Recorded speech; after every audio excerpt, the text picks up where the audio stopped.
くれば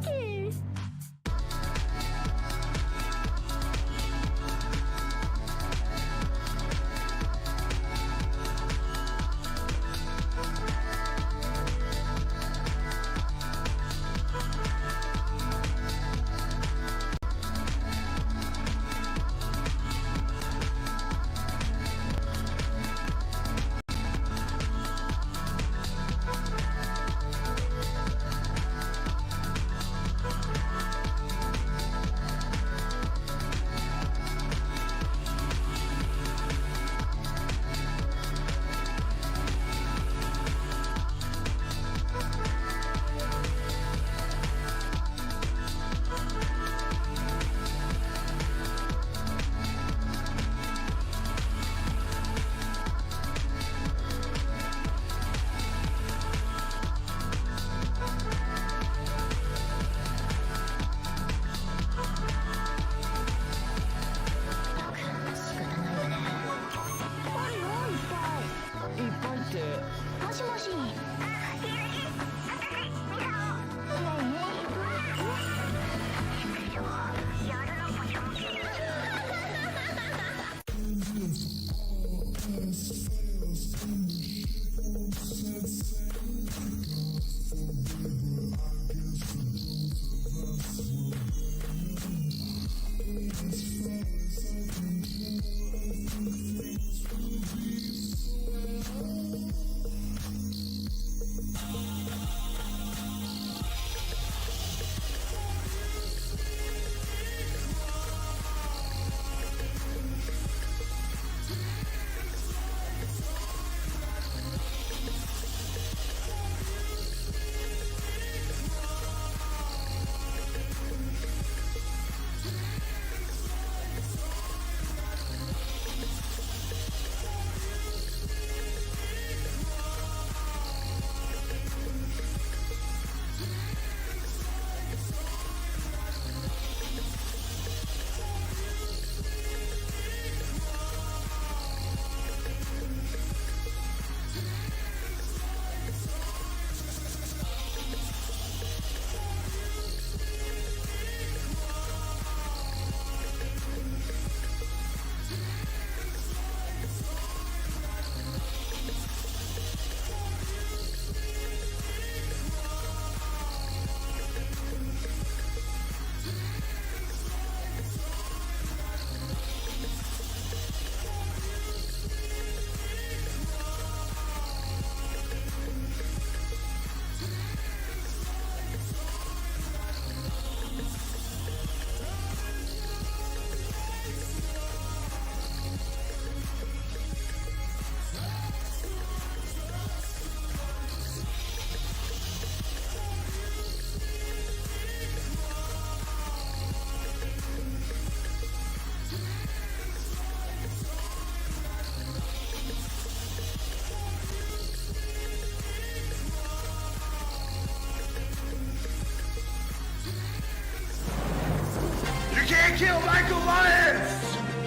It's impossible! This is what happens when you work to change things. You're being a little bitch! What do you fucking want from me? Get off my dick! You know, if you don't understand the situation, it's better sometimes not to speak and just be proven a complete imbecile in the matter. Well said, Tony. So well said. Oh my God. I think you're a bitch. You understand what I'm saying? Well, the thing I love about what this. You're saying? Is that what you're saying? Or are you saying it could be? Maybe. You full of shit. I think you're crazy. Is that all these clips? I don't know. I don't really think that's the case. They're all real. That does not seem like it should be the case. It does not seem like it should be the case. Okay, where's my window here? My window to the world. There it is. Well, good evening. So they're saying that now, the movie theaters are back. We're in full swing. It's a new golden age of cinema. So Moass tomorrow, and we'll take a look at that. but not so sure. But hey, don't take my word for it. Let's listen to Donahue George. Why not? Educational purposes only, and anything I say is my opinion. What the hell? Why not? Make any financial decision based on anything I say in these videos. That being said, hit the like button, subscribe button, all that YouTube algorithm stuff, so you get the videos I put them out. See what I'm thinking, see I'm analyzing that data. But like I tell you every day, the data they release us is false. I'm going to give us a false narrative of the market, so we can make bad trading decisions. Listen, I was just on Twitter, and Aron put out this crazy tweet about we had great week last week, that between July 21st and 27th was the best week in the 103-year history of AMC. And then he puts out tweets that we can be in bankruptcy in 2024, 2025. Listen. So what we're about to witness is a spectacular display of ignorance, I have a feeling. Terrible business sense, lack of any type of perspective. As if these two things can't coexist. Right? One amazing week amid a larger period of decline. We see that all the time. We see it in the market.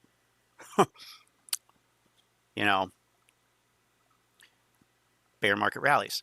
So this is a false dichotomy. It's a false dichotomy. And yeah, I'm just, I figure we start off easy. All right. Aron really thinks we're dumb money.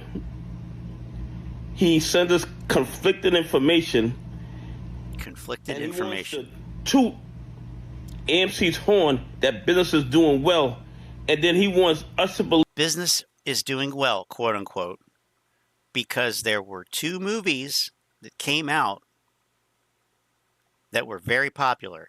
Okay, let's make no mistake about this. It had nothing to do with AMC. This has nothing to do with AMC in the sense that they want it to. This is an industry-wide, it's a sector-wide phenomenon. Okay? I mean, it sounds like I'm trying whatever. Okay? But this is this is AMC just plays the movies that they get, that they make. They, meaning Hollywood, that Hollywood makes. So, I mean, it's not, AMC didn't do anything here.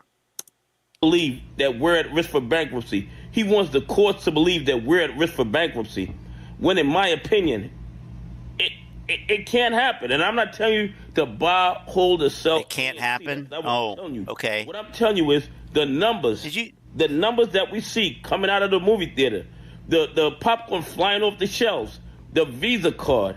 I mean, it's the same crap. AMC be at risk for bankruptcy because you don't understand corporate finance.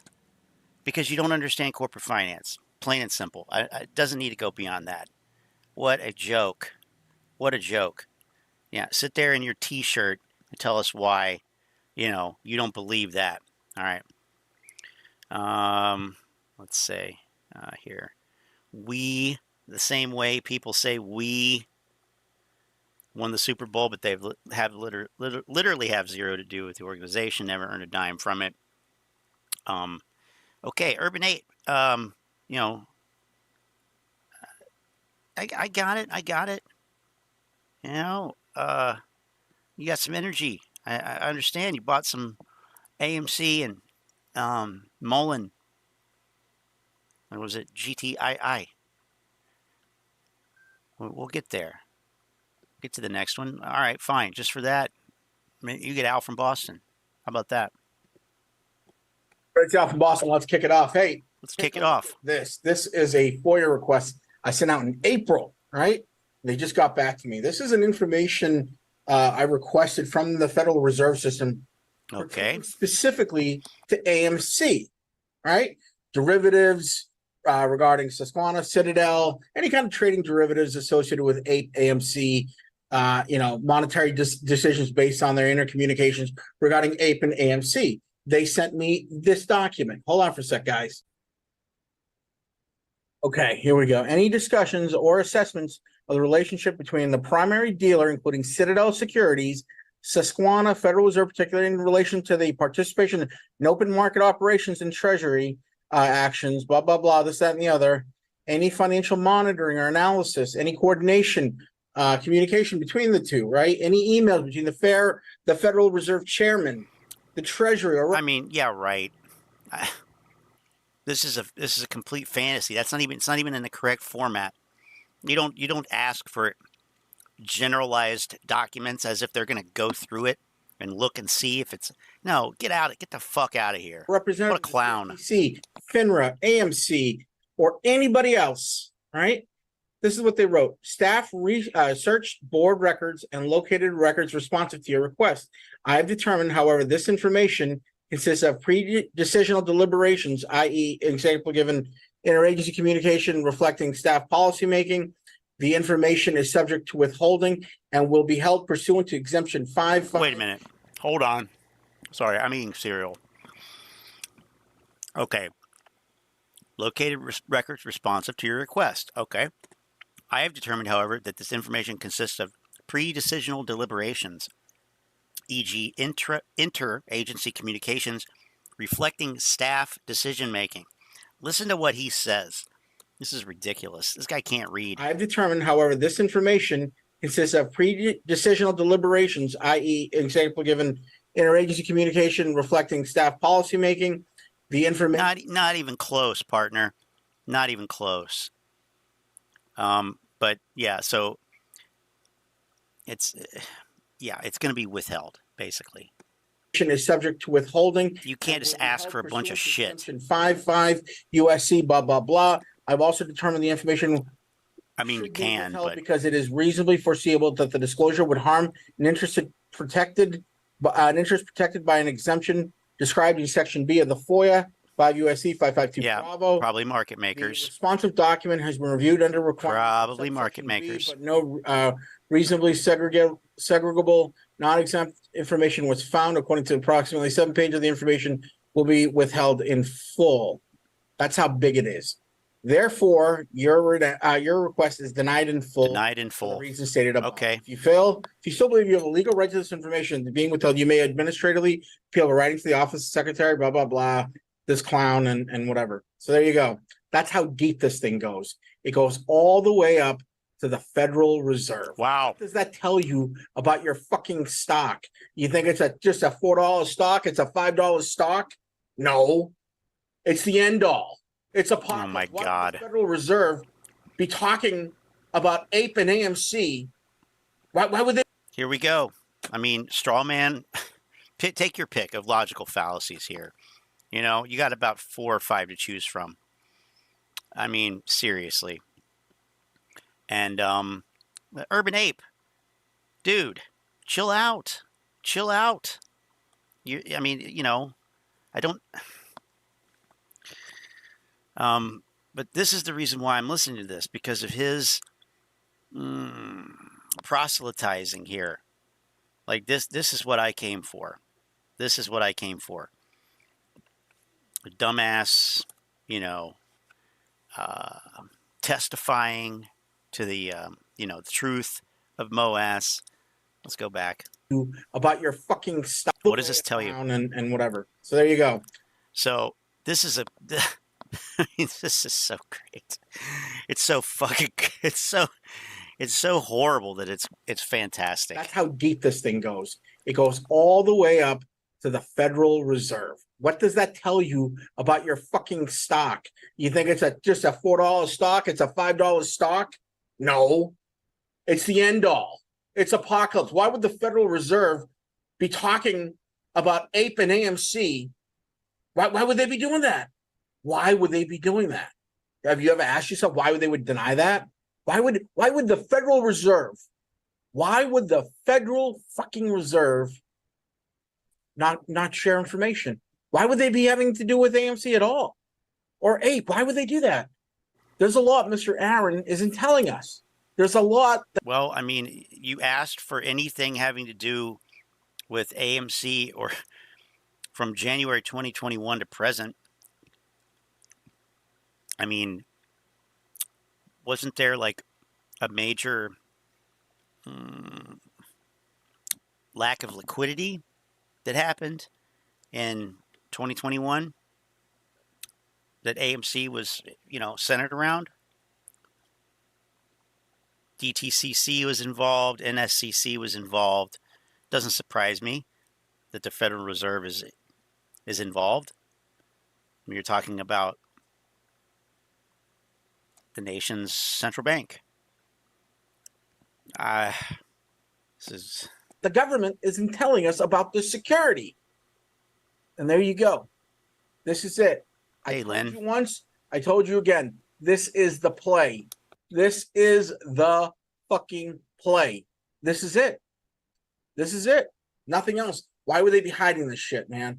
Nobody would be hiding this stuff. So Al's trying to use a denied FOIA request as a reason why he hasn't already lost all of his money. I mean, that's pathetic. Think about this. This guy, it has gotten to the point where a denied Freedom of Information Act request, a denied request, as in it was submitted, they looked at it and they denied it in full. The denied request is now somehow a bullish reason to believe in Moass on AMC. I mean, that is pathetic. It's ignorant. It's and no doubt people are going to fall for this. So I mean, that's unfortunate, but I guess that's the world we live in. All right, I haven't really been looking at what this BAM clown has been putting out, but I know he's been putting out a lot of shit, so I probably should take a look at it because it's terrible. All right. Here's a good one for you. This is this morning's open in AMC. Once again, our friends at the NASDAQ.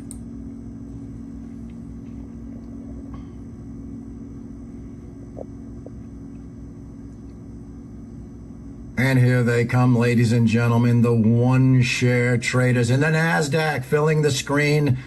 Small but powerful NASDAQ one-share traders dominating the tape, folks. They're incredible. Let the little men participate. There they are, the NASDAQ one-share traders. Unbelievable, one share at a time in the NASDAQ. Here they come, folks. They might not be high-frequency traders. They may not be the big boys, but they want their space. And they're back, trickling in. Big boys edging them out. But they're back again, ladies and gentlemen. The NASDAQ one-share traders, here they are. Small but powerful, the NASDAQ one-share traders. Back again, filling the screen, ladies and gentlemen. Filling the screen, dominating the NASDAQ one-share traders, here they are. Backing off to make room for some of the other participants, and then they come back again, ladies and gentlemen, the one-share traders from the NASDAQ. They may not be high-frequency traders, they may not be the big boys, but they want their space in line. Taking a break. Why not let some of the other people participate? Plenty of horses in the race, ladies and gentlemen. Plenty of horses in the race. No reason to bogart the tape. The NASDAQ one-share traders. So is he trying to pivot to something entertaining, or like what is this? What is the implication? What's the implication? That it's some kind of manipulation? Because, yeah, we know that, if you're going to manipulate the stock market, you do it one share at a time. That makes a lot of sense. especially when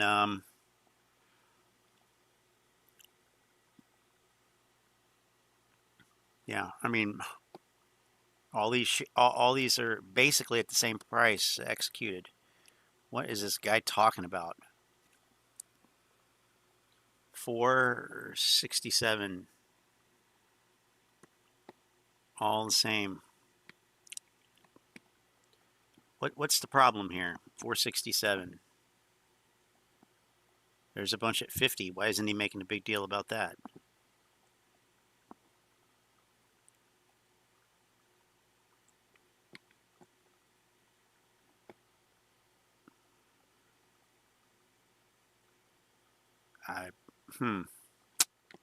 Anybody know what's the problem here?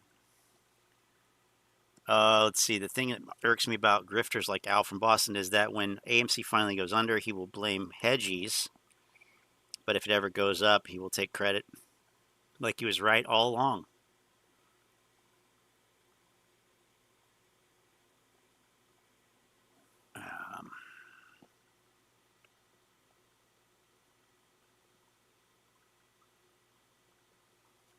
I mean, I'm gonna guess that his initial, or at least my, if I were gonna try to do something like this,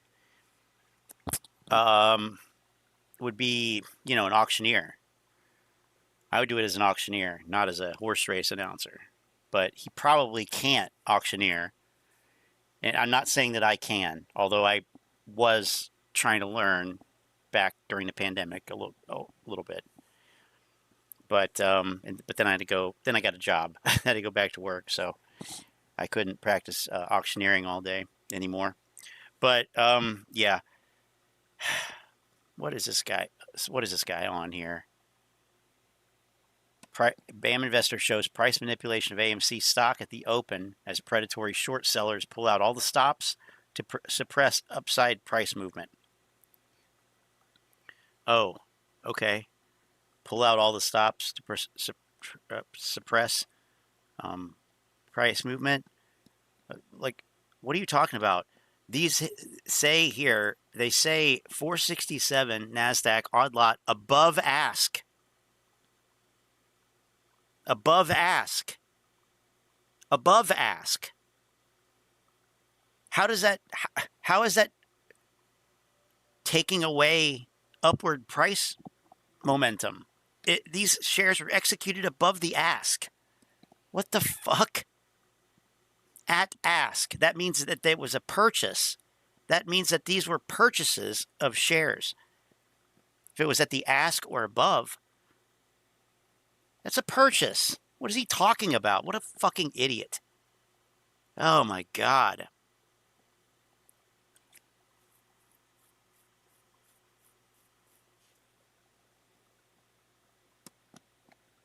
That.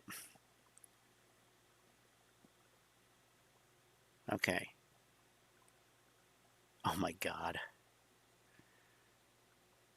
Who's this? I don't know if I've seen that guy. Shorts are trapped. Highest in 103 years. Look at that. Look at that. Wow. The master of data science here, who looks like he has a new camera angle, new setup, new hair, new everything. He moved. Now he's in the living room. Andrew No Money. AMC shorts are trapped and highest in 103 years. Now, we know highest in 103 years. So these.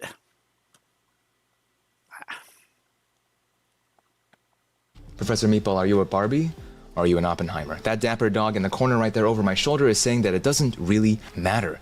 A tweet from Mr. Adam Aron says, so here we actually see the tweet. Weekend for AMC in 103 years, which is also coinciding with AMC hitting $5. That is a strike price where we had doubled the number of calls expiring in the money. So are we looking at a formation in progress for perhaps something tremendous? We have followed a lot of the indicators that we thought we were going to follow. We have had a significant bounce through the day, and we are up about 8%. So all of this Oh, while sweet. we have historic failure to deliver skyrocketing, and cost of borrows are also going through the roof. All of this in this video, if you guys wouldn't mind slapping this like and going to the end. Let's go.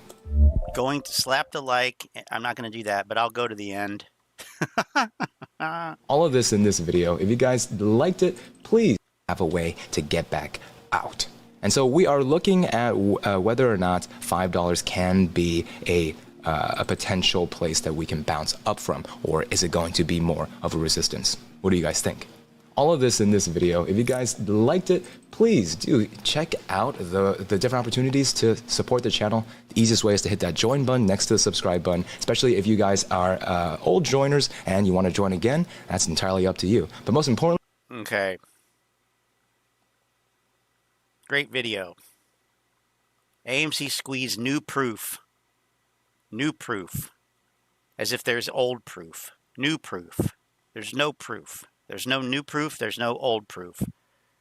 I know. I'm taking the low-hanging fruit. Hey friends, welcome to Stocks and Crypto Place. Breaking news. Ask for your money back. Aaron just did a tweet just now, 11:03 a.m. By the time this Here it is. uploads, it might be a little later. But you see, CEO Aron, I guess he watched my video because he's verified now. What? I called him out for not being verified, and like all of a sudden he's verified. Oh, yeah. Take credit for it. Correlation, causation. God. This ignorance permeates these guys. It literally permeates everything that they do, they say, they think about. Look at this clown. I called him out for not having a blue check mark, and now he's got one. Therefore, he watches my channel. You are pathetic. Verified. Wow. My mind is like kind of shook right now. Like, what? Anyways, he said, from our press release today announcing a new all-time AMC revenue record. That's the sentence I'm focused on. From our press release today announcing a new all-time AMC revenue record. Really? And he goes on to say a bunch of nonsense. Really? Like our appreciation to our friends in Hollywood for releasing many hit movies, blah, blah, blah, gratitude. Well, it's nice to have gratitude. Anyways, what I said right there below was, why did you put out the FUD letter last Sunday spreading fear? AMC could go bankrupt. You crashed the stock from $8 to $4.50 in 3 days. I just did that 2 minutes ago and we got 15 likes on it already. Wow, the point is, this guy's popular. Holy shit, I'm gonna have to study his tweet style. But he's so obsessed with the numbers too. Oh, this has 15 likes already. It's been up for 5 minutes. Weird. And I called him out for not being verified, like, and now he's verified, like, right after that. That just blows my mind. I don't get that. But anyways, what do you guys think about this? Does he have like some kind of agenda here? Like one day, oh, AMC's gonna go bankrupt. You better let us release more. If you think that these are negative videos, I mean, you're fucked. First of all, if you think these are negative videos, these are not negative videos. I mean, I could give you negative, but I'm not interested in that. I you know. Okay. The next day, AMC's breaking records, all-time high concession sales, all-time high movie sales. We're almost back to pre-pandemic levels. Next day, if you don't, does it say all-time high? Whatever. Settlement, we're going bankrupt. Next day, Barbie just made $1 billion. The money's pouring in. What is going on, friends? Talk to you soon. Hit like, subscribe, and notification. With a friend. Okay.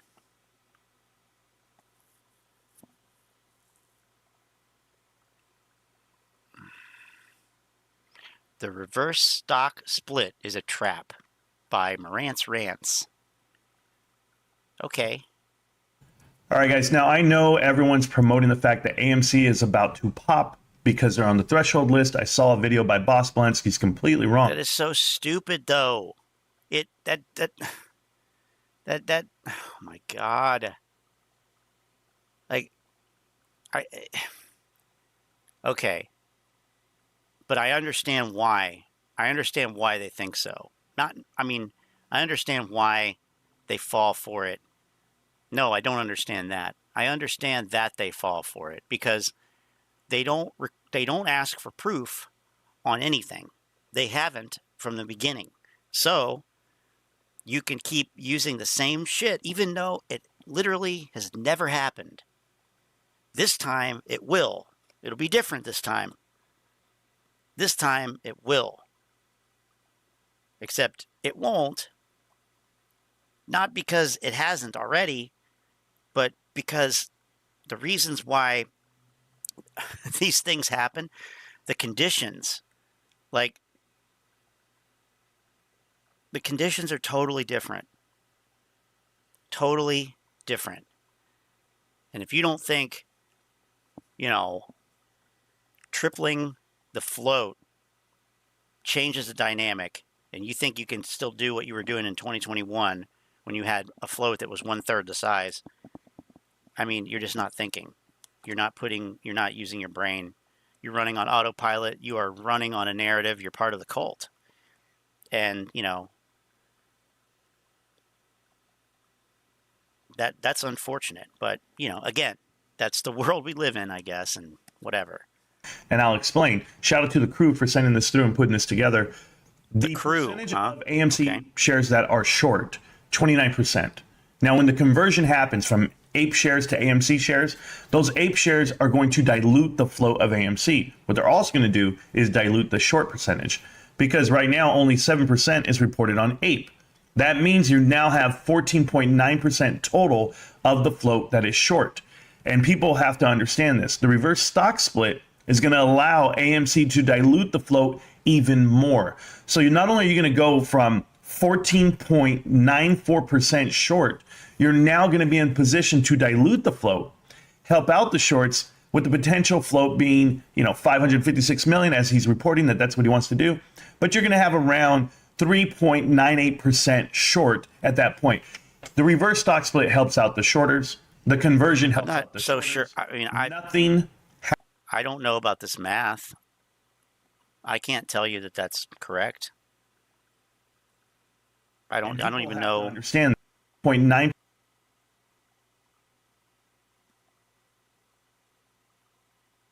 I really, okay. What is this? Float after reverse split.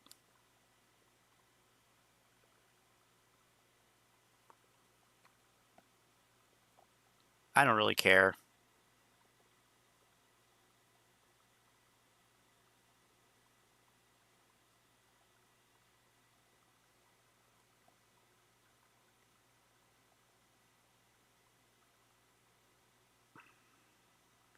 Well, and beyond that, okay, just conceptually here, all these calculations are, assuming that it stays the same and that it stays the same through the conversion. Like, whenever that's announced, do you think it'll change? Do you think traders will make moves? I think it's likely. So talking about what it'll be as if it would be the same thing in some point in the future that it is now is kind of irrelevant to me. I don't really know what good this does to talk about, but anyway. Yeah, I don't know. Not useful. Talking,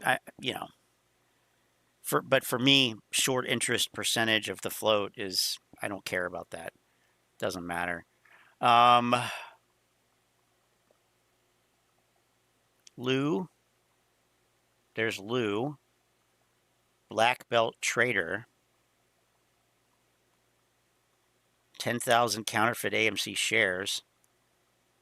Cost to borrow is going down, or are they lying to us? There was a video that I came across. I didn't watch it, but I want to. It caught my eye. What about this owl from Boston with the bat signal? How about that? It's weird. Yeah, this is getting into some of the stuff that we looked at. It was about FTDs.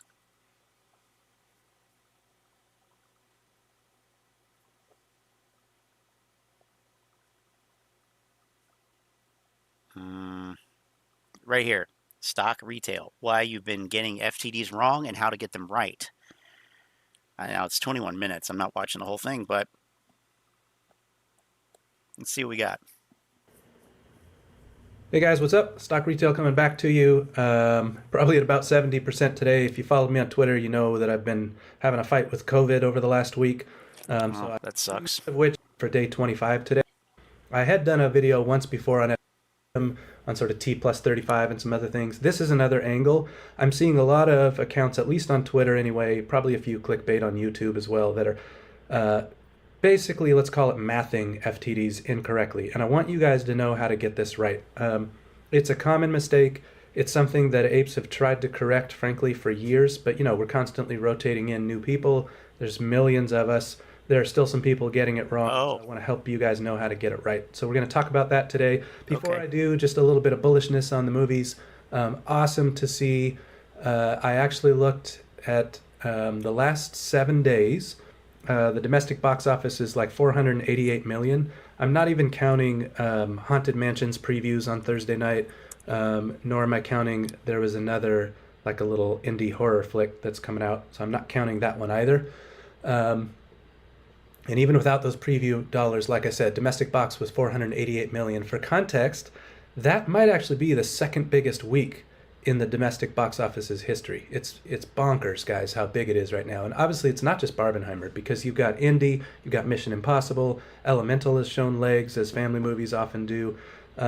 Movies are just, to say they're rocking right now would be a massive understatement. Like I said, I looked all the way back to 2017. Sweet. The only week that I saw from at least 17 until now that beat it was because... Oops.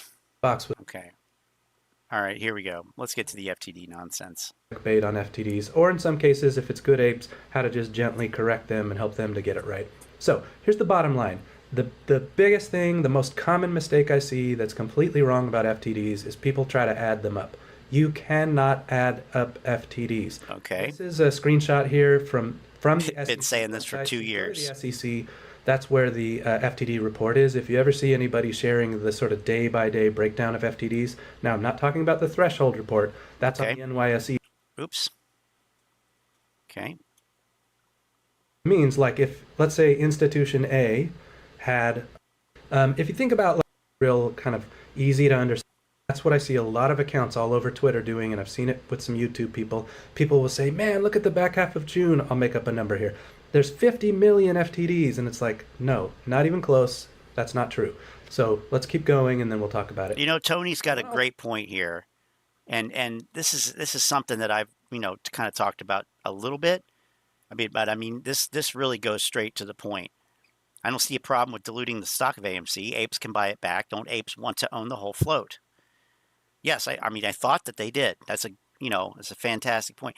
And the thing is, this is their attitude. It used to be, and there are videos out there that say AMC, when AMC is diluted, the stock goes up.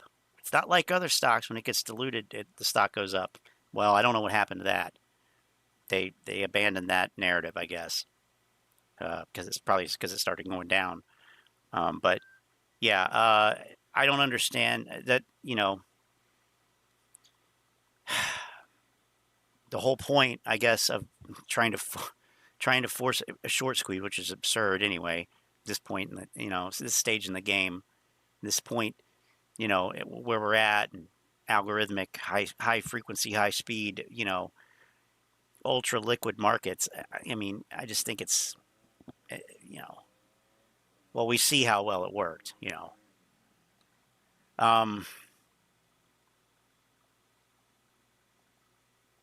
especially without, the kind of technology, adaptive algorithms and whatnot. I mean, the apes think that buying and holding is like something that the quote unquote algo can't handle. When it's like, okay, but that's the most basic investing strategy is buying and waiting for it to go up. So what are you talking about? Can't handle it. I mean, these are adaptive learning, machine learning, shit that is way more advanced than what the SEC has the capability of monitoring.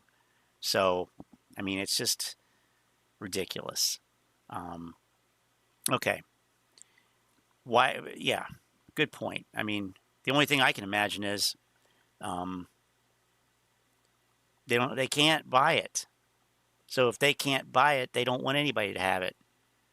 It's psychopathic. It is completely demented. It's fucked up, let's even say. But because they don't have the resources to sit there and purchase the whole float as a block of traders, they don't even want the company to be able to sell it to anybody, which that's like, it's bad enough that they're trying to force a short squeeze, which ultimately I don't believe would be good for the company. That's bad enough. But no, they're also refusing, seemingly, and I have I'm gonna put this out there. Aron probably prefer to go the ape route anyway. He could have just put it up for a vote. Could have put it up for a vote. If the ape conversion and reverse split vote was able to be passed, why not just, So I'm sure there's probably some game that he's running there, but Aron is the one who kept saying, well, the shareholders won't vote yes for dilution. Shareholders don't want dilution. First of all, that was a Twitter conclusion. It was a conclusion that was come to on social media. It was never put up for vote. It was removed from the ballot. So you don't know that, number one. And that was in 2021. 2021. So maybe it would be the same now. Maybe they're just as petulant. Maybe they're just as childish. And they're saying, no, you don't get more shares until we get our squeeze. Excuse me. Which is retarded. And that's what they were saying in 2021. Well, okay. So you're not giving them shares. So they did something else.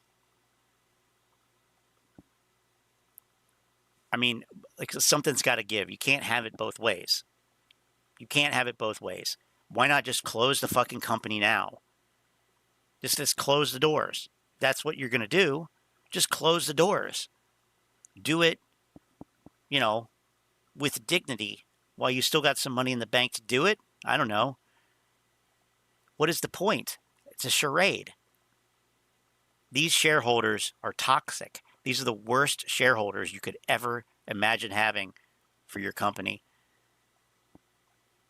Oh my God. Shit shareholders. Imagine having shareholders like that. Wow. I mean, at one point, I think Aron was, he was on top of the world, so to speak. I mean, and he still is because he made out so well, but it's got to be frustrating. Got to be fucking frustrating, even for him. All right. Also talk about fungibility versus something, not fungible.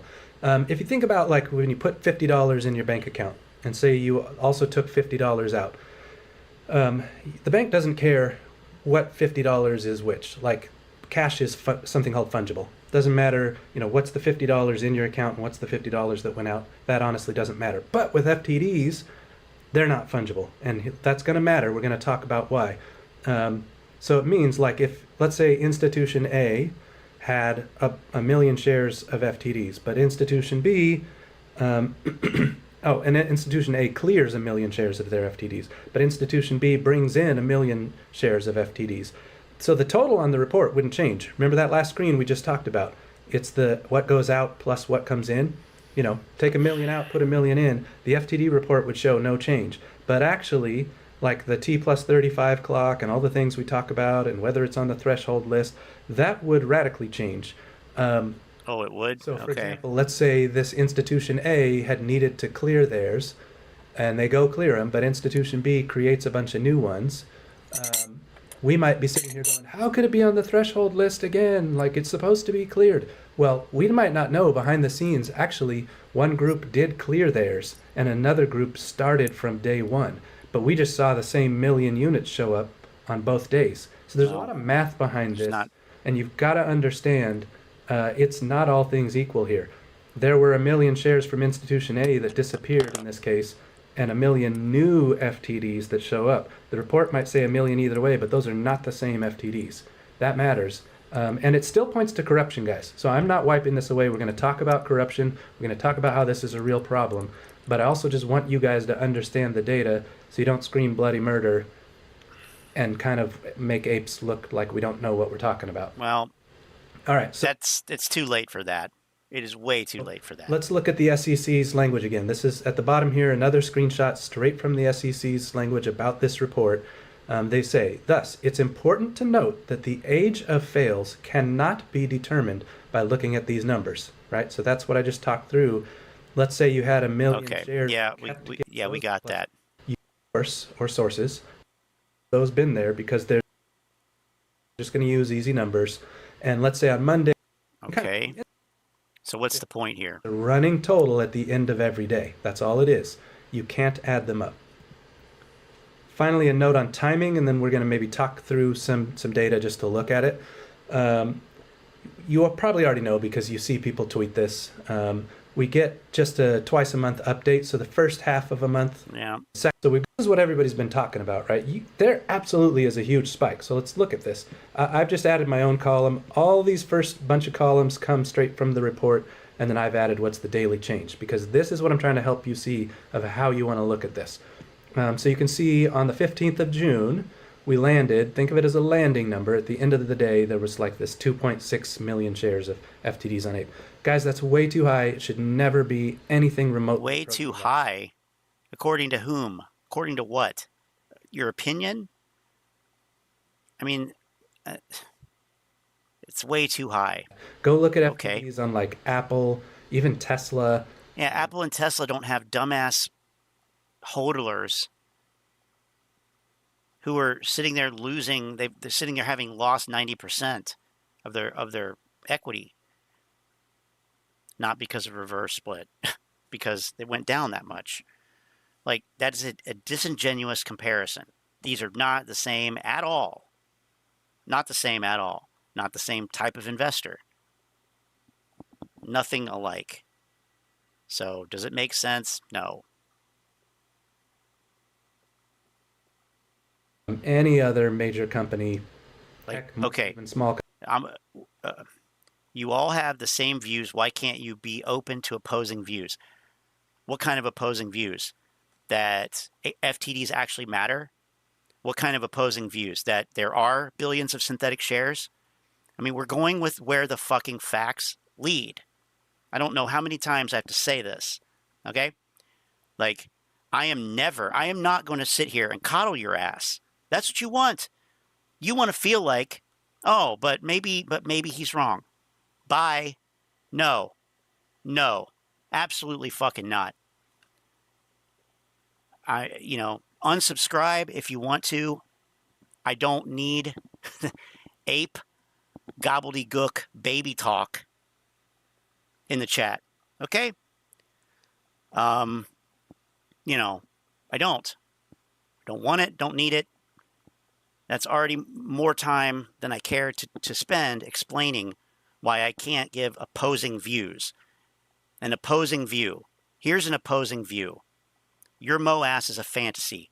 It will never happen. You bought more shares today, you're an idiot. Plain and simple. Okay?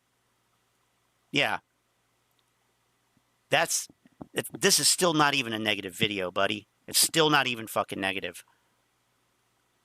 I've had it with this brain dead nonsense. I'll turn the fucking chat off. I don't care. So, all right, let's see what this conclusion here is.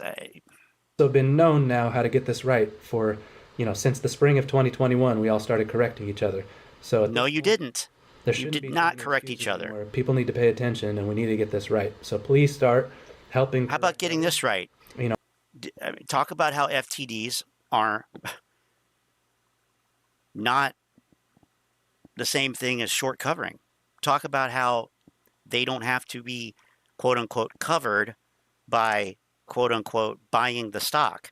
Talk about how the price has already been affected by the share transaction, which has already taken place 2 days beforehand. And so an FTD is like you not receiving a box from Amazon until 2 days later than you thought it was going to arrive.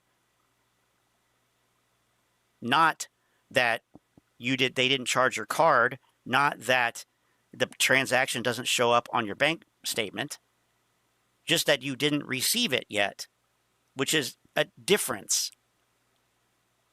It doesn't mean that Amazon didn't sell it to you. Okay. I do suggest doing it gently so we don't kind of shoot each other. Like, let's support apes. But yeah, we got to get this right. All right, final thoughts. So AMC's FTDs are insanely high, and this has gone on for nearly 3 years. This is a carryover all the way back to January 2021 when it was even higher than it is now, but it was, it's just always been a real problem. Look at how many times over the years we've been on the threshold list or just had these FTDs without even getting. Okay, but these are like opinions here. This is not fact. I mean, when you say things like FTDs are insanely high and have gone on nearly 3 years, insanely high is a subjective value judgment. What's insanely high to you may not be insanely high to anybody else. It's insanely high to you because you're losing, because the stock's down and you think it should be higher. That's bias. Sorry, that's bias. And have gone on nearly 3 years. I mean, I hate to break it to you, but like shit goes on. Like there will be FTDs in the future. There have been FTDs in the past. It's not anything. I mean, okay. On the threshold list. I can explain another time how you get on the threshold list. It basically has to do with having a certain percent of your float on FTDs. Okay. Explain it next time. Absolutely can be a sign of fraudulent trading. Okay. Answer on that one. Anyway, FTDs absolutely can be a sign of fraudulent trading. So you can go on the internet, just look up. Okay. Just ask that question. But why don't we ever talk about how it could not be, is not necessarily a sign of fraudulent trading, and in most cases it probably isn't. That's the opposing viewpoint. Where's it? That's an opposing viewpoint. The prevailing viewpoint is FTDs are, fraudulent, that they represent something illegal. But the opposing viewpoint is that they don't represent something illegal, which I've been trying to talk about, because everybody assumes that they're one thing.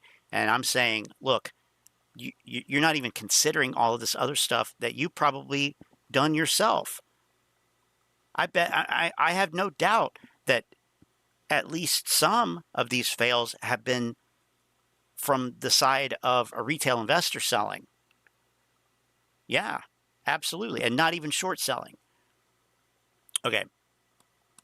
Our FTD is a sign of fraud. And absolutely you will find all over the place it's a sign of all kinds of bad behavior that is robbing us blind. But no, not even any mention of the ways, the more or less benign ways that failed to delivers can arise. Like, for example, like selling before settlement. I mean, that's a very simple one. If you sell something before it's actually settled in your account, you can do that. You can do that. Shouldn't you be able to? Yeah, of course. But what if you have to wait until the shares actually settle in your account before then they can be transferred and, to somebody else's account? So if you sell before the settlement, you're probably going to create an FTD. So that's just one example, one basic, simple example. And there are many others, situations where, stuff like that involving different parties and whatnot And then you add share lending in there, and absolutely it happens. And it's not fraudulent. So this is a lack of creativity on this guy's part. He can't even envision other scenarios where it's not fraud. He's that biased. This is dangerous. This is actually dangerous. Shortest version is effectively stealing liquidity. Like if I'm... Oh, fuck off. Fuck the fuck off. And frankly... Shut up. Where they're saying, you know, I will take your money today and I'll deliver you the stock. That's not what they're saying. Who is then motivated? I just totally see it as cheating. It's basically a way of naked shorting. Here's how you know, this is the, again, the uncreative, just biased viewpoint. Right? Because it's really great if I take $5 from you today, but deliver you, say, a $4.70 stock in a few days. I've now effectively pocketed that. Some of No, your money. Right? What are you talking? That is no. That's not how it works. That's not how it works. What is the price? This is terrible. Okay, this is absolutely fucking horrible. What is the price that you paid for the stock? When does that reflect? What point in time does it reflect? It reflects the point in time that the trade was executed, which is when you click buy and it says order filled. Okay? Whatever the price is then. Yes. Now, you don't know where that is coming from. You don't know where it's being matched from. For all intents and purposes, it doesn't matter. You'll never know. You'll never know that. So it comes from the market. That's the best way to think about it. It comes from the market. And so, you know, what you're worried about is your execution price. Let me say that again. What you're worried about is your execution price, not what price a market maker paid for the stock and before they sold it to you or after they sold it to you. In the case of a naked short that's being covered, that is that doesn't matter. And it seems like that's what he's bitching about here. Like, I just can't I can't imagine being that focused on an irrelevant thing that you have no control over. You know, really. I mean, it's absurd. So I just totally see it as cheating. It's basically a way of naked shorting too. I guess I'm skipping ahead a little bit. So wow. Okay. Effectively, it's effectively naked shorting. It's you know, you've seen there's an account on Twitter. I don't know if I'll pronounce her name right. Suzanne Trimbath, maybe. She knows an awful lot about market mechanics and has fought against corruption for a long time. She's also known for being a tiny bit prickly, but you know what? Sometimes you gotta have a little fight in the dog. So that I'm fine with that. And she basically says exactly that. Like, why naked short when you can just fail to deliver? It can be a strategic move, and it frankly is. And so you ask yourself, why has AMC effectively had FTDs for 3 years and nothing has changed? So this is really damning. It's a really damning statement on our regulators and politicians and Wall Street. It's just it's a massive problem, massive problem. Okay. You can go see this. Just pull the numbers. And like I said here, this third bullet, in many ways, in my opinion, failing to deliver is actually worse, or at least I don't view it as different than naked shorting. It's effectively stealing liquidity from a purchaser and creates motivation to drive the price of a stock down, even if for someone who does not own that stock.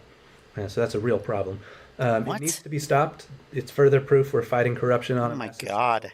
So, like I said, you know, it's that you don't actually know how you don't actually know what investing is. You don't actually know what trading is. You're focused on the fucking what screws they use on the fucking machine instead of what the machine does and how to actually work the fucking machine. That's what this is. That is exactly what this is. This is somebody who doesn't like that they used brass screws on the machine instead of actually learning how to fucking work the machine and do something with it. That's all this is. That is all that this is. Wow, that's terrible. Okay, I can't. That's enough. Okay. So I want to look at this. You know, I want to look at this movie thing?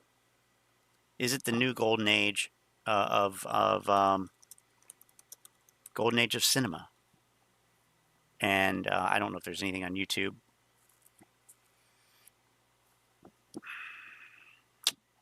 Yes. I don't know. This is probably you know.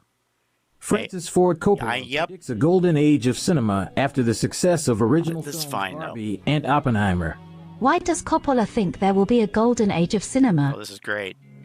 Francis Ford Coppola is optimistic about the future of cinema because of the success of original films like Barbie and Oppenheimer. Okay. He believes that the fact that people are filling big theaters to see these films, which are neither sequels nor prequels, is a victory for cinema. He Okay, let's stop. Okay. predicts that we're on the verge of a golden age with wonderful and illuminating cinema seen in large theaters. I mean, what about, this is like one of the weirdest things, weirdest viewpoints and statements that I've ever come across in this thing. Okay, optimistic about the future of cinema because of the success of these movies. Okay, cool. He believes that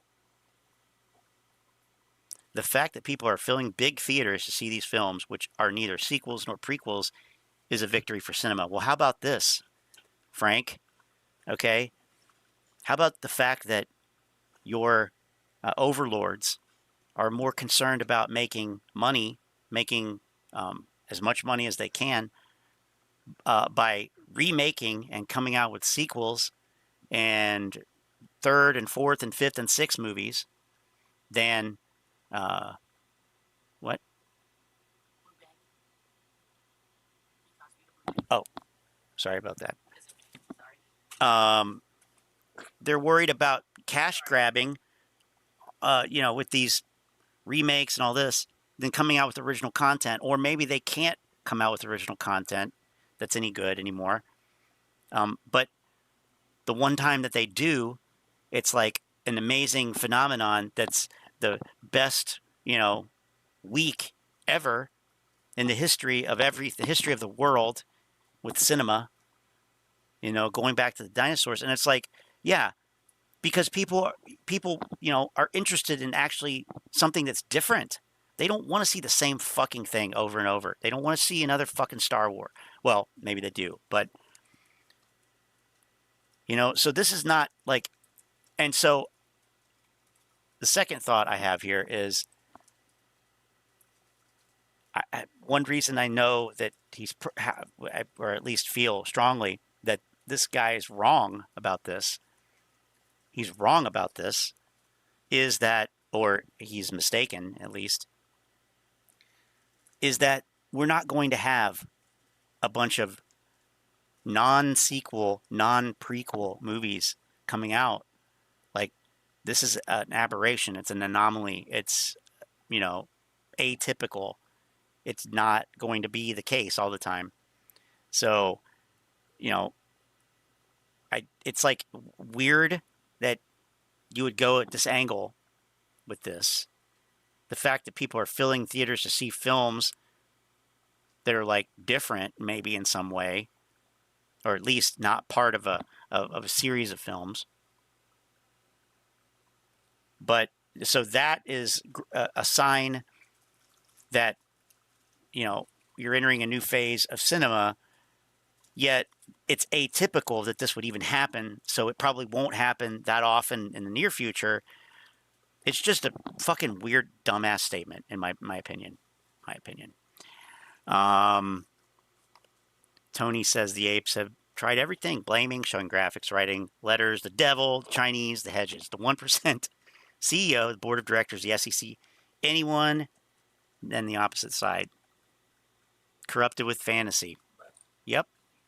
I mean, they still are. Why do people need to believe others without doing their own research and questioning? I mean, that's what this whole thing has always been, you know.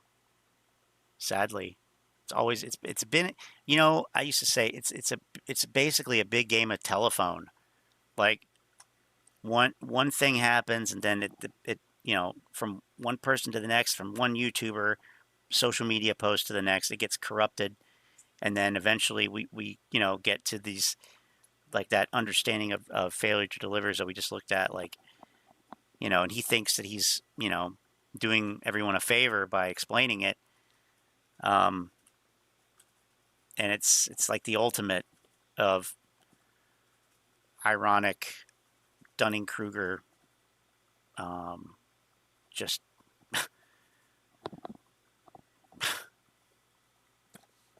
shit show. I don't know how else to say it. But getting back to this, we're on the verge of a golden age with wonderful and illuminating cinema seen in large theaters, okay? Because, yeah, we're going to go back to that model. It's almost like he was paid to say this. I don't know. Probably not. But, like, who would say this? It's almost like an attack on, like, streaming services. Like, oh, we're at a golden age, with, all this great cinema seen in large theaters. No, not at home, not on a TV, not on a projector. No, large theaters. Like, okay, old dude. Okay, old man. Like, I don't know. It's just odd. Like, what is the motivation here? Oh, they didn't say the best part. The best part of this. The best fucking part. I have to find it. Here's the,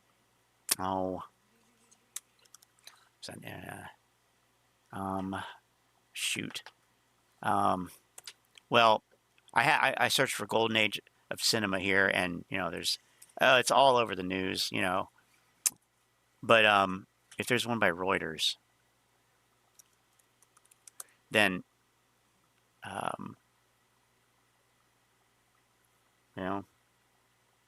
anyway, I'm sure more of these, maybe this one, IndieWire will say it.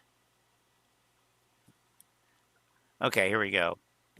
This is just a typical article about this story. Now the question is, was a fluke. Coppola among the optimists. While he hasn't seen either film yet, Coppola celebrated the fact that audiences are turning out for original films.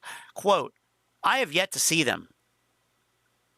But the fact that people are filling big theaters to see them, and that they are neither sequels nor prequels, no number attached to them, meaning they're true one-offs, is a victory for cinema. That's the quote. I have yet to see them.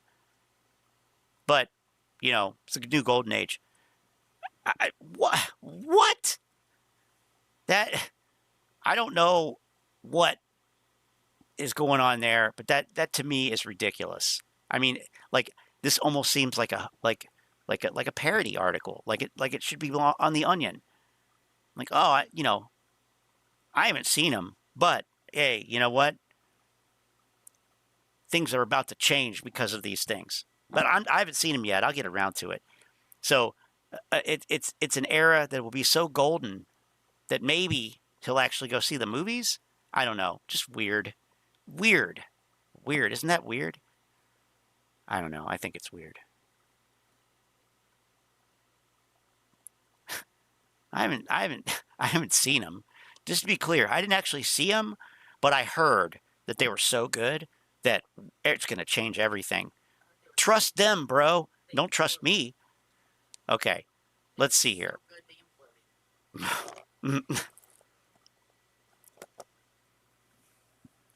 Let's see.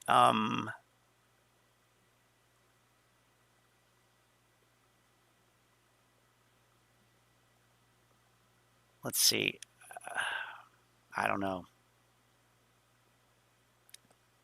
Let's go with the other Ohio boy here. AMC stock is actually bouncing back a little bit today, so it leaves me wondering, what is Aron going to do to tank the price of AMC today? And I don't have... Boy, there's a cynical fucker, huh?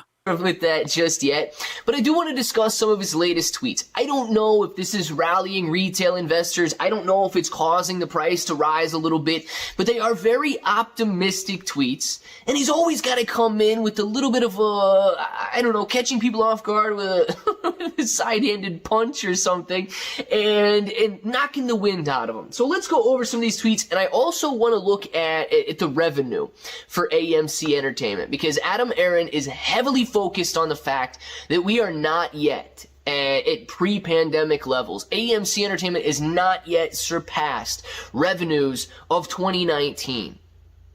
Let's look at 2018, 2017, 2016.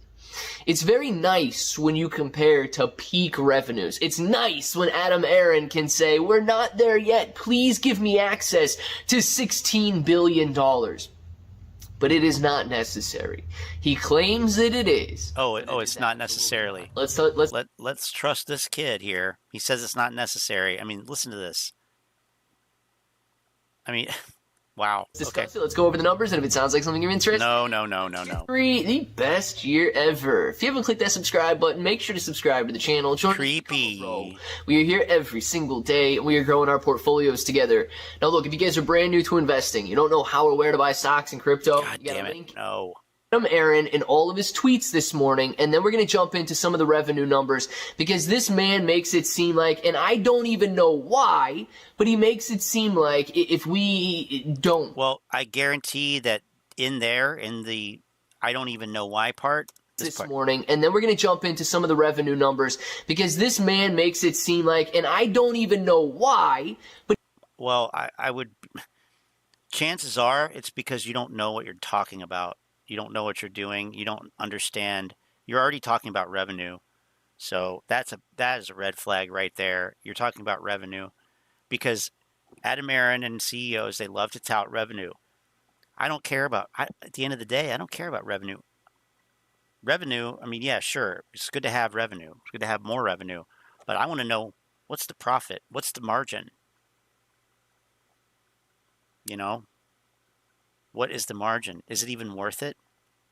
That's what matters. So you don't even know why? That doesn't surprise me. But what does surprise me is that, you know, you talk about it like as if you do.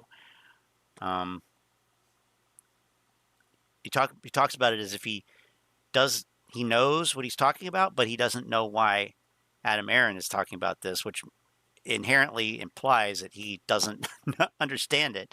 But you know, this is the thing here. I'm just going to let what's his name say it. And, you know, if you don't understand the situation, it's better sometimes not to speak and just be proven a complete imbecile in the matter. Okay, so. Thank you, Tone. But he makes it seem like if we don't, I guess, get this dilution, that our world's going to come crashing down. We're not even voting on dilution anymore. Like, how delusional is he that why is it even a concern for him? The settlement has already been. Why is it even a concern for him? To be accepted by the judge. Like, nobody's even like litigating the terms of the settlement anymore. So it says, wanting some good news from AMC? Oh, Adam, absolutely that's what we need. It doesn't get any better than this. In addition to last weekend being the highest grossing AMC weekend in 4 years, the week of July 21st through July 27th was the highest grossing for AMC in our entire 103-year history. The best in 103 years. I mean, it's very impressive. Like, it'd be nice if he showed the tweet while he was reading it. AMC in our entire 4 years, the week of July 21st through July 27th was the highest grossing for AMC in our entire 103-year history. The best in 103 years. Now that is very impressive. AMC grossed more money last week than it ever has in any single week in the history of AMC. And the movies were Barbie and Oppenheimer. AMC's got a lot of positivity ahead of it if Barbie and Oppenheimer are generating the best week that AMC has ever. Think about that. So, yeah, I mean, that's one way to look at it, I guess. That's one way to look at it. But if these movies are atypical in that they're one-offs, then I don't know. Do they have a lot of one-offs coming up? I mean, and we haven't even talked about the writer's strike. We haven't even talked about other things that are happening. We haven't even talked about, you know, macroeconomics at all, and I'm not going to tonight. But, okay.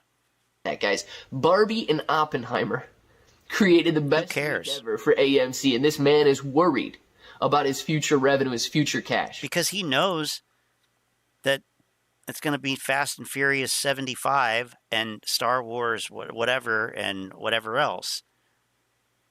He I mean, don't you think he would know that, like, this is, yeah, it's good. If they give us something we can sell, then we'll sell it. But they're giving us crap, so we can't sell it.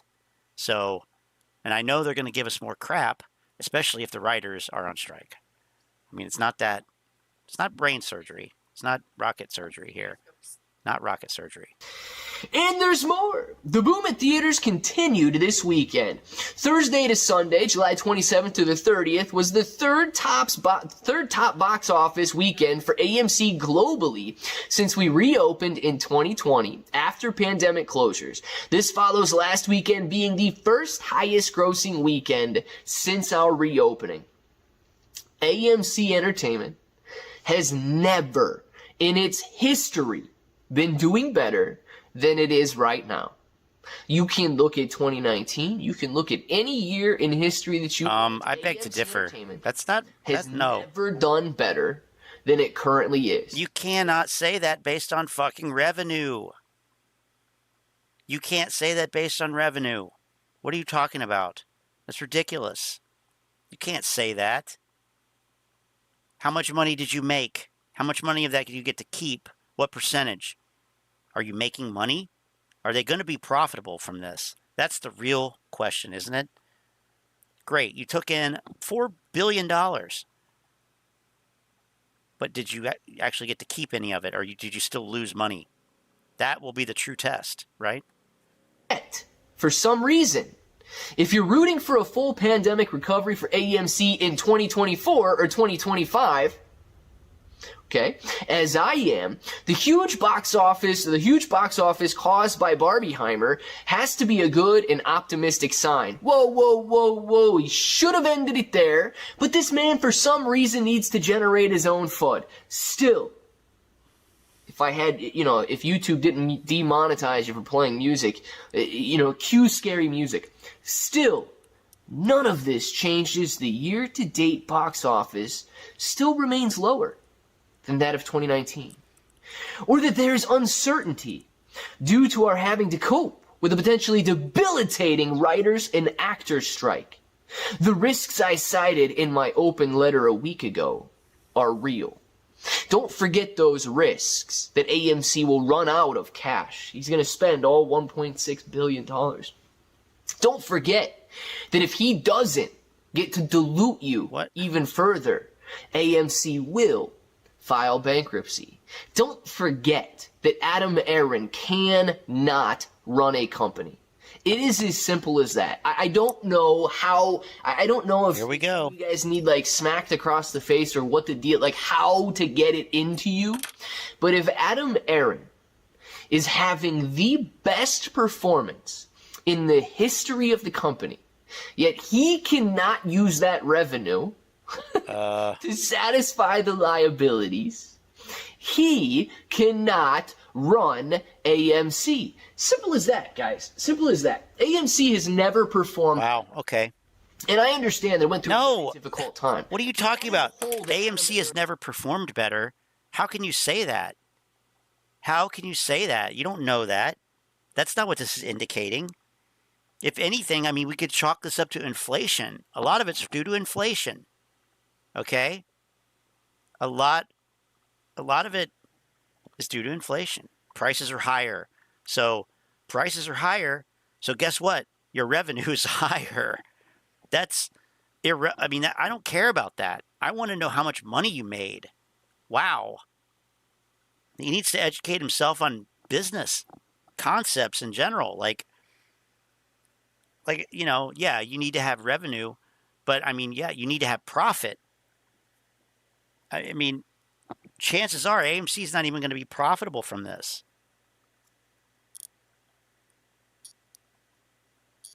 They could be, but who knows? All right. Revenue is not profit. Bingo. Yeah, so if he can't use the revenue to blah, blah, blah, blah, okay, bro. Instead of leaning down, instead of, cutting fat, instead of making sure that AMC was in a position to survive the pandemic, Adam Aron went out there and he bought more movie theaters, he increased debt loads, he did all of this stuff in order to... I mean, do I really have to point out the fact that you wouldn't allow... I mean, think about it. If the apes had actually... been like, you know what? Okay, we trust the CEO in 2021. If they'd actually meant it, they didn't mean it. They said that, but they didn't mean it. Or we understand that, what is good fundamentally for AMC that will strengthen the company itself, that will do more to erase a short thesis and spur shorts to close their positions than us running around saying we're just going to buy and hold the stock. So why don't we just go ahead and try to make, every decision that we make to strengthen AMC while continuing to buy and hold and accumulate shares, and with the belief that, hey, after a couple years, the company will be a lot stronger. Even if there's not a short squeeze, we're going to have more valuable shares because the company's fundamentally stronger. Now, that might involve having to raise money by issuing shares. That's what corporations do. That's what they do. So, I mean, I don't know how you think you're going to run a corporation without some type of funding if you're not profitable. Anyway, it's just like, how in the fuck do you actually have this little understanding of the whole thing? Dig AMC into a hole that he believes is now. The leader of the company believes this. You as retail investors, I know you don't. I see how crazy you guys are. But he himself believes that even though AMC is performing better now than it ever has... It's not AMC is not performing better. The box office performed better. This is ridiculous. This is ridiculous. I mean, he's a grifter. We got to keep that in mind, Charlotte. He preached AA in the past because that was what everybody did. That was the trend. Now the trend is the bash AA. So he's just jumping on the bandwagon because he is a fucking follower. You hear that, bro? Clay, you are a fucking follower. You're a bandwagoner. You have no original thoughts or creativity. You are just literally a dumb terminal that is pumping out the same garbage, verbal diarrhea that you hear on the other grifters' channels. That's all this is. And on Twitter. There's nothing here. So with that, why even bother? But yeah, that's interesting. Of course he was pumping AA in the past. Yeah. I mean, it really blows my mind, and it really shows you, yeah, not everybody does have a business type of mindset.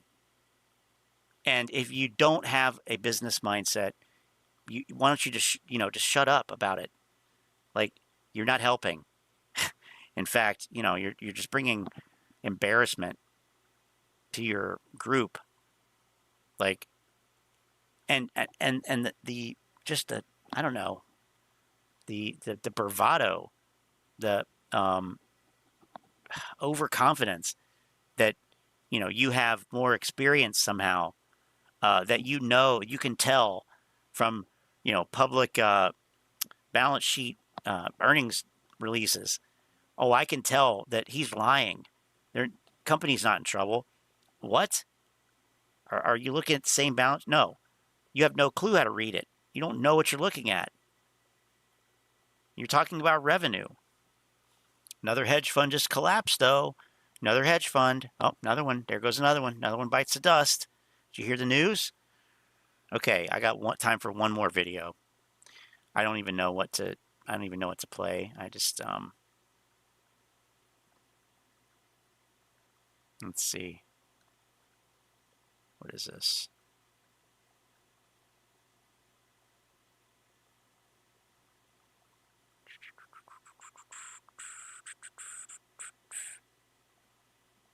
We're not in the 80s where there were lines outside the movie theater while the inside were packed, crowded, even the bathroom. Yeah, I mean, it's not, yeah. We're, like, the dude literally thinks, I don't know. It's bizarre. Like I said, it feels almost like he's a shill. It feels almost like he was a shill post. Yeah, a bank did fail. I heard about the bank failure. I need to check the failed bank list. Failed bank list. It's one that you need to keep on speed dial here. But looks like, let's see, what do we got? Yeah, there it is. Oh, so Silicon Valley Bank got moved down, so I got to re-highlight it. There we go. So the red Heartland Tri-State Bank in Elkhart, Kansas, acquired by Dream First Bank on the 28th, Friday. So, yeah, new failed bank. Always good to keep up on the failed bank list, fdic.gov.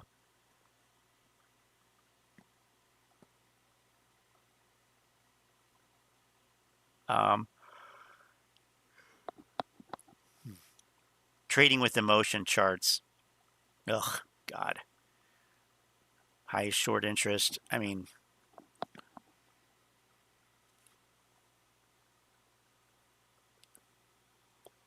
what is this? What is this nonsense? Hey friends, welcome to Stocks and Crypto Plays. I'm talking about AMC stock. Shout out to Red Pill Bill on Twitter who sent me this article. Oh, Red Pill Bill, also known as Short Squeeze Channel. Kind of article that's resurfacing about a resort that Aron was a part of, and the investors felt defrauded. And this is just resurfacing. Oh, the investors felt defrauded. Oh my God. Oh, they felt defrauded. Oh my God. Wow, it's so specific and everything. That's awesome.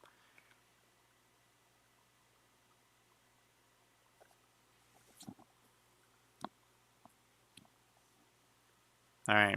I have yet to see the movies. Hi guys, so welcome back. As you know, the announcement came out. It's right here. The GameStop wallet is going to be shutting down.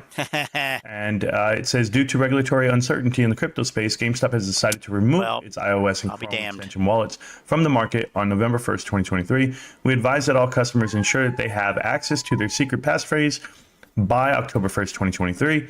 And any customer with access to their secret passphrase has the ability to recover their account in any compatible wallet. So they can recover their account there.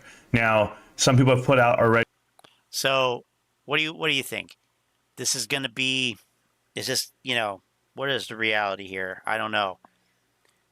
Is it going to be, is Morantz going to say it's bullish? Is he going to say it's, you know, it was a mistake? What's this take going to be? I don't know. Ready that if you're going to do a MetaMask, you can import your whole wallet. If you're going to do the Loopring wallet, then you have to do one NFT at a time. Does it mean the marketplace can be shut down? No, that hasn't been announced. It says marketplace is still up and running. So far. Time, you know, the wallet's going to get shut down. And so. Oh, yeah. So let's keep the marketplace up, but get rid of the wallet. That makes a lot of sense. Yeah. Okay. God. I will tell it to you like this. The crypto exchange wallet that GameStop had numerous partners, you know, on-ramping and off-ramping crypto funds. And some people would even tell you that the world of NFTs can't This is already a fucking full of shit explanation. He is already spinning a line of bullshit. Amazing. Can be manipulated like crypto can. For every transaction that happens, you just don't know where the money's going and how you're actually going to be taxed on it. I think that it's a regulatory issue, and that the U.S. government per se is probably putting the clamps on cryptocurrency and the transactions and how they happen. It's no different than Zelle, than PayPal, and other ways that they transfer money. This could be something that they're looking into. Let them figure it out on their own. Remember, we are extremely early. This does not deter me from my investment in GameStop. If this is going to change the narrative that GameStop's a terrible company or was wasted money or however they want to call it, I'm just going to tell you trial and error is out here, and you have to do this. You know, I look at iTunes and I look at Apple, the way they had to go about becoming what they are today. You know, and there was plenty of loopholes and things they had to jump through just to get things passed and done. But it's no different here today, obviously. What? Is it going to change me? No. I bought more GameStop just a little while ago. I mean, okay, imagine thinking that that's an apt comparison. Okay, let me just say, this is nothing like the fucking Apple iTunes store. Okay, it's nothing like that, and to make that comparison is fucking ignorant. It's nothing like the Apple iTunes store. For one thing, and this is huge, the Apple iTunes store actually has shit that people want to buy. It has stuff that people want, like songs and apps and games, not fucking stupid overpriced JPEGs. Okay? So no, it's not the same fucking thing. It's not just like it. Not at all. Secondly, I mean, yeah, you could actually afford to buy something on the Apple marketplace because everything was cheap. 99 cents for a song. The NFTs are probably around that now, but they weren't before. That's stupid. This is dumb.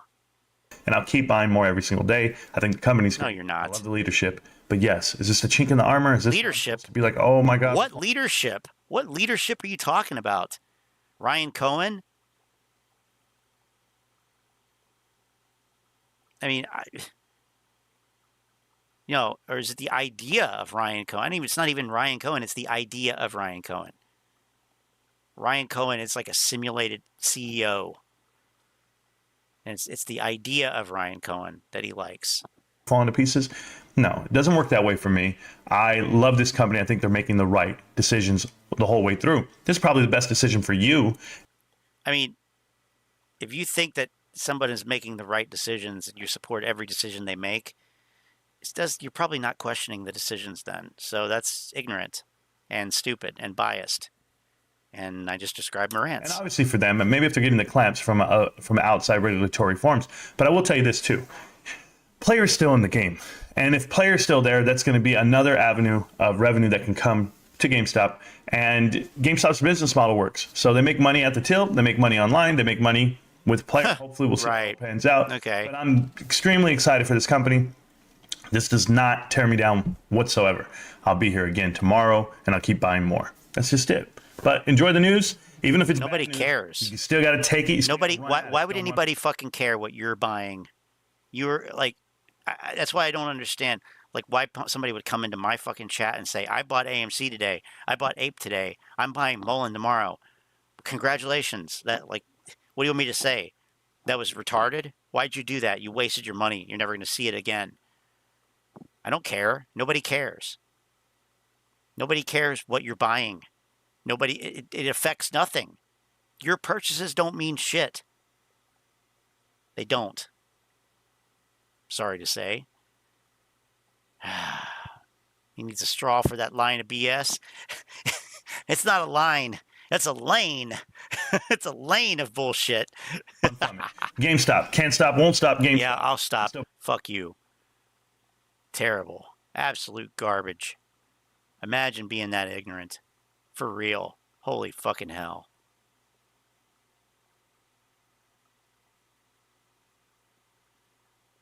All right. I know there was some other stuff here. I got time for a couple more, I guess.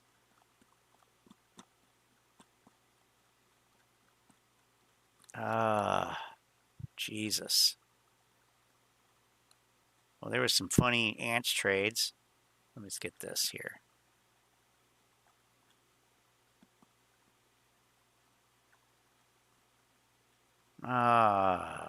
Where the hell is it? We getting there.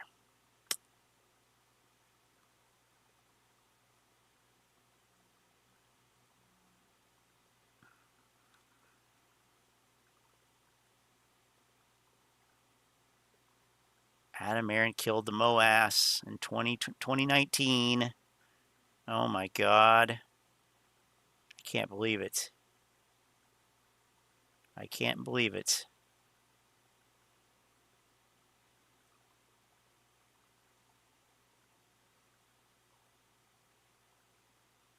Here we go. Oh, fuck. On today's episode of The Market is Completely I think we watched that one. We watched that one already.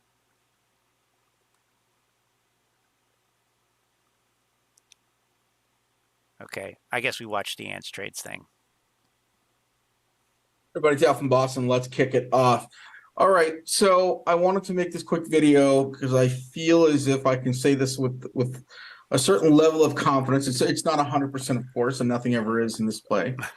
But a lot of people didn't understand what I meant by more good news about this whole thing. So the judge referred to another case yesterday, right, about means and methodologies of finding and extracting reasonable arguments, right? And she cited a specific case that they just filed and settled out in Delaware Chancery Court. This is from a few days ago, so. It has these prong tests, right? A prong test is basically, like I said, does it fit this category? If it's a yes, does it fit this category? If it says yes, then the rule applies, and the rule might be whatever. Basically, that's all it is. It's just another way of inferring things, and there's another series of arguments. Now, the one thing that I'm convinced of, right, is the judge is questioning the necessity, right, the necessity of the reverse stock split. Now, they can have their reverse stock split, right? The settlement was kicked off. They can have their reverse stock split in another year. Now, one of the things I bring up was in another year, brought up right, as if they'll be operating in a year if they don't, get some help, because we know, the box office is going to be so golden over the next year. Mm-hmm. In the tweet, in fact, that he was thanking the bankers. Do you guys remember that Goldman, Credit Suisse, and Citigroup, that there are debt covenants were being pushed back to March of 2024.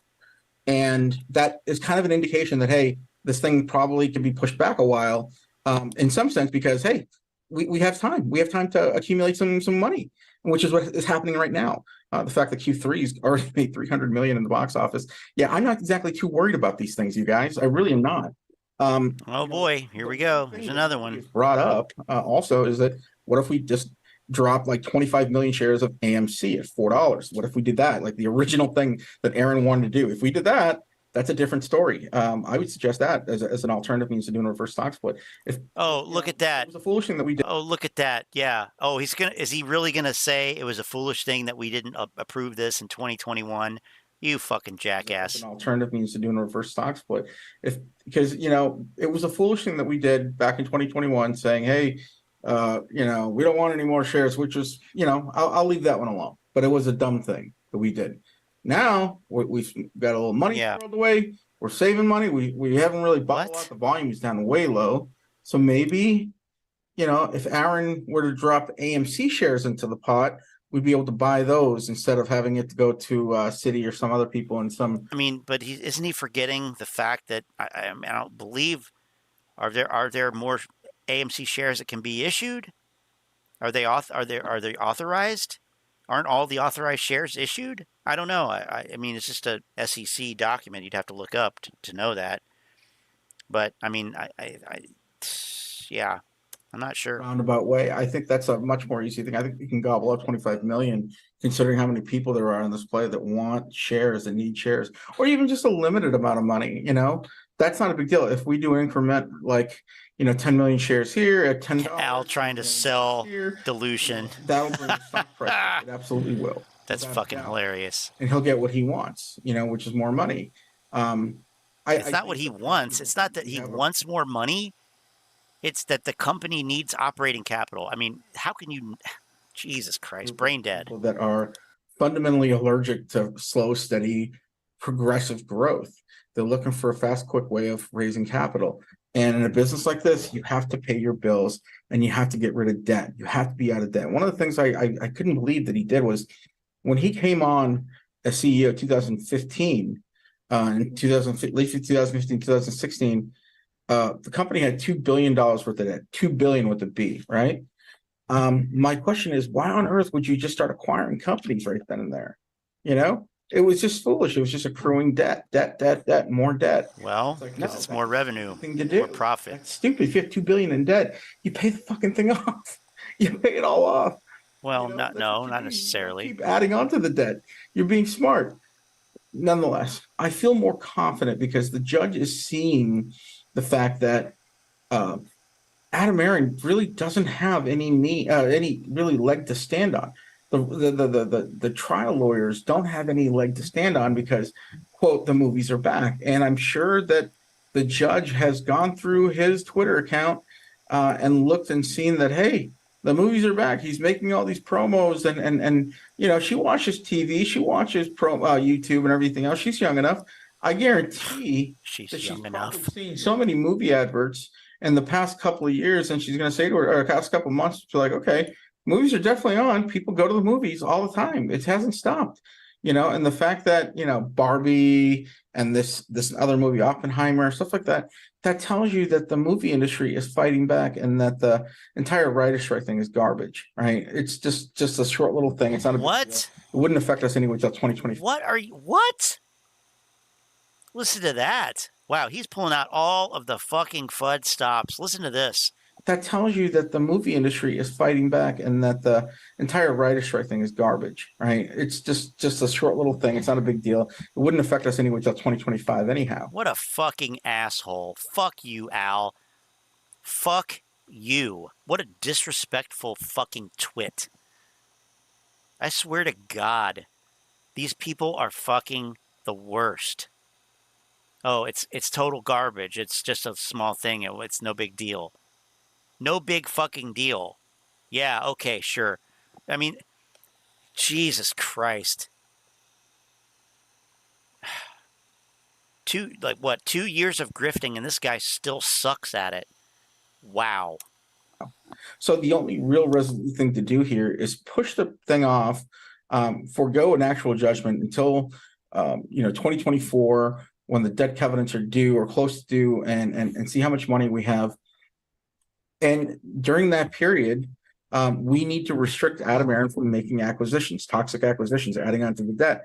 Then we'll see, that this is a means to an end, because it's adding on to the debt. Adding on to the debt. What did they? I mean, I don't think that are they really doing acquisitions still?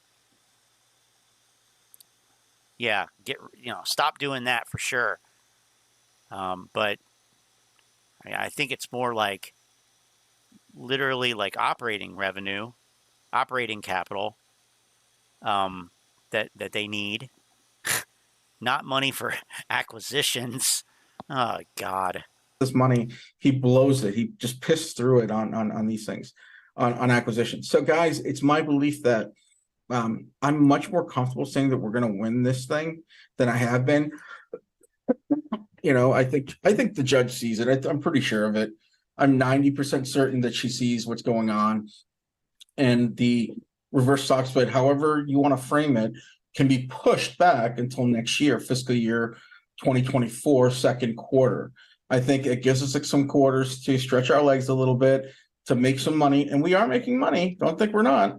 We are paying debts off and go from there. I think people now, since the summer's out, we had a heat wave and people are going to the movies.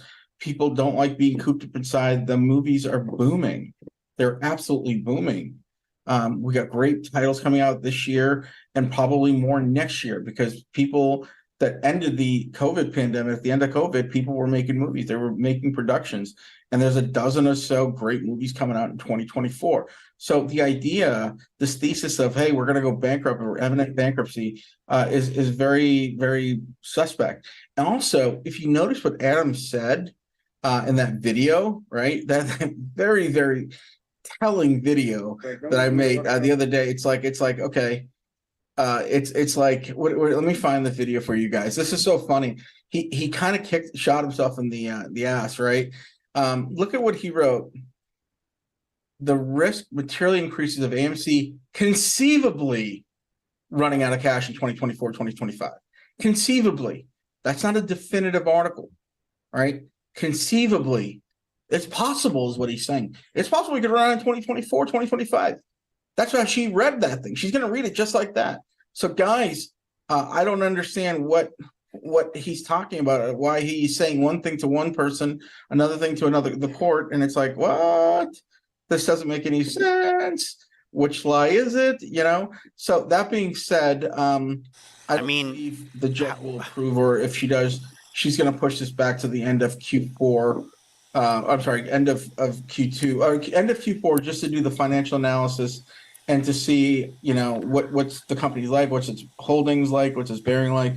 And hopefully during that time, Mr. Aron doesn't piss through the investment money that we, I'm sorry, the revenue that we're giving him now. The revenue that you're giving him now stuff is the big thing. That being said, that's all I have to. I mean, does anybody understand how this very special live? God damn. With Bam and Captain Barton, I encourage you to come up tonight and listen to some really smart folks. These are old fuckers, right? These are old guys that know the business, they've been around a while, and you're going to learn a lot from me. And especially with Jim, I don't know if you guys have seen Bam's video about what he uncovered. It's pretty substantial. What he uncovered. These things I've ever seen. Oh my God. How they're doing this. Remember how at the end of every trading day between like 4:40, or I'm sorry, between 4 o'clock and 4:45, 5 o'clock, you see these random ass spikes of like, you know, to like $7, $8. He found out how they were doing that. Like, it's brilliant, man. So I'm really, really, really thrilled about that. And I think you're going to learn a lot too. So we'll see you guys tonight. We'll talk about it some more. We start off here at 8 o'clock tonight. Be there, be square, and I'll see you guys at the bell. Al from Boston, signing out. Terrible. Absolutely horrible. All right, I'm going to end this video. Let's see what we got here. He makes many allegations, and he has no facts to back them up.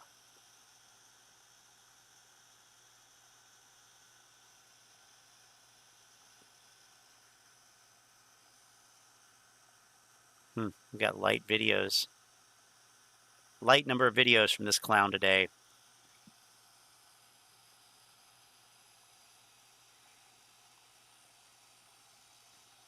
Wait, he sold 80% of his MULN shares? I guess at Moass then. he sold his MULN shares. Oh shit. All-time lows. All right, we're I hope that's what it means. I hope that's what that means. Wow. Only anything I say is my That's amazing. Please don't make any. What a great investor.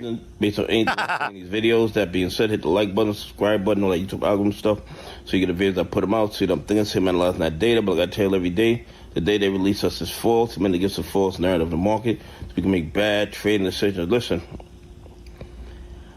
MULN was supposed to start production.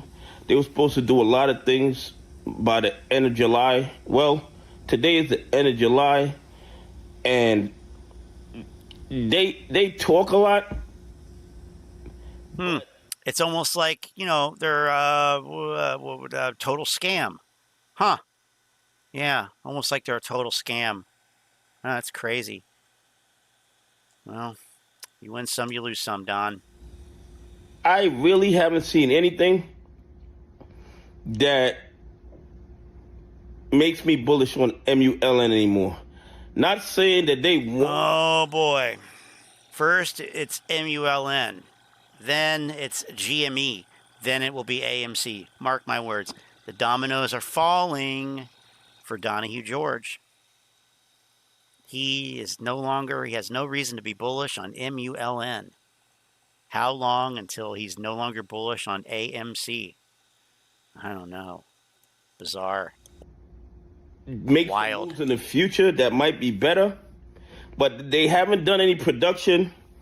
They bought some batteries in, but there's rumors that these batteries are for old cars that they had bought from China.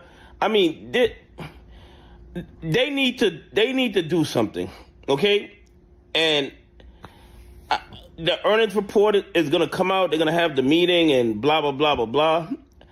I personally, and I'm not telling you to buy, hold, or sell MULN. You have to do your own DD and come to your own conclusion. I'm just telling y'all that I sold 80% of my MULN shares, and boom. If they do something that I consider to be a positive catalyst, I will buy back in. But at this point, they haven't done anything. They haven't done anything to impress me. And everything they said they were going to do this month. What about Harge? What about Lawrence Harge, Larry Harge, in his black box? You weren't impressed by that? E-bike controller? Yeah. Now, if we can just get him, to hell, maybe Donnie will end up being one of our allies here. This is the first domino. He's losing faith. Yeah. I mean, maybe he's been, if he were stock, if I were stock in crypto creep, I would say, well, he must be watching my videos because, we've talked about all this before. Clearly he learned it from me. But of course we know that's probably not true. He sold low only to buy again higher. Yeah, exactly. He's waiting so he's got out of it. He's waiting for it to go back up. So he can get back in. Mm-hmm. Yep.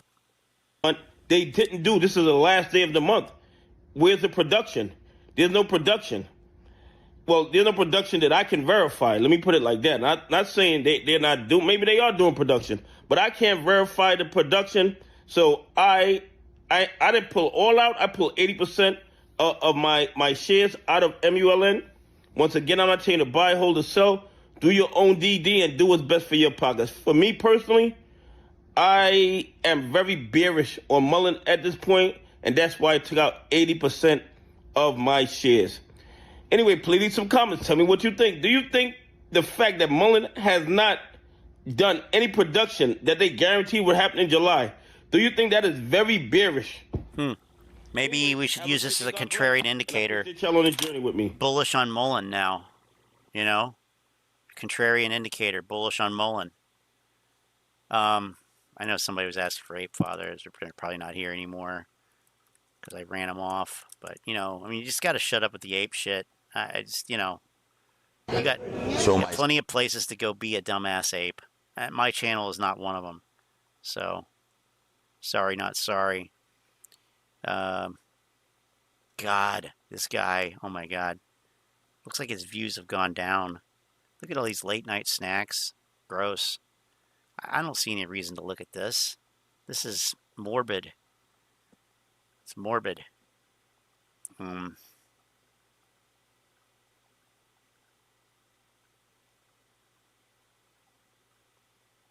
Let's see. Maybe we could go out on one of these videos.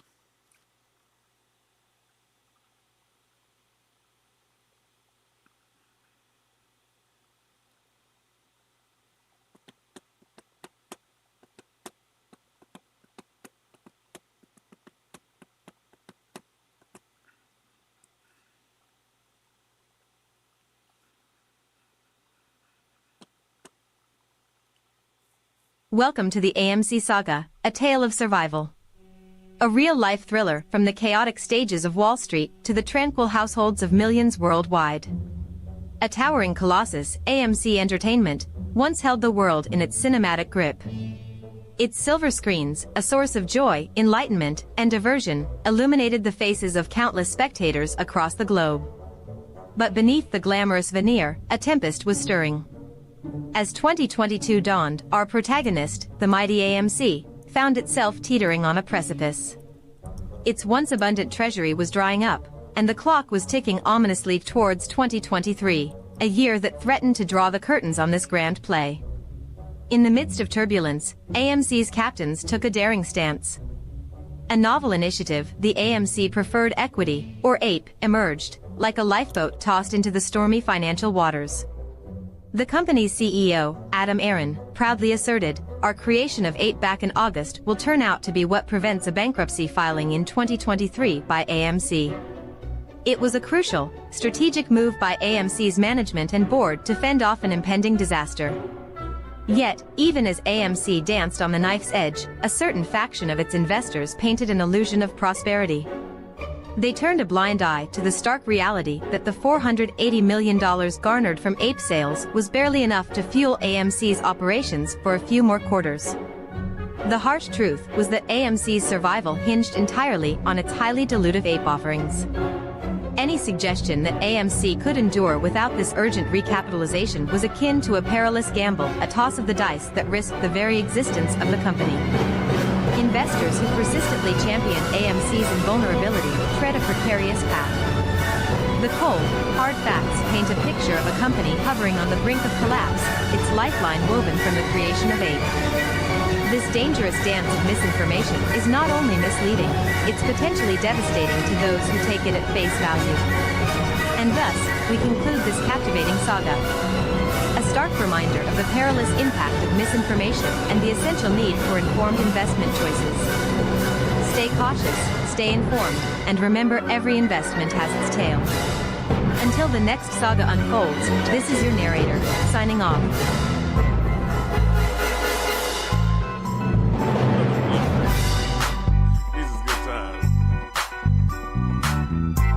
All right.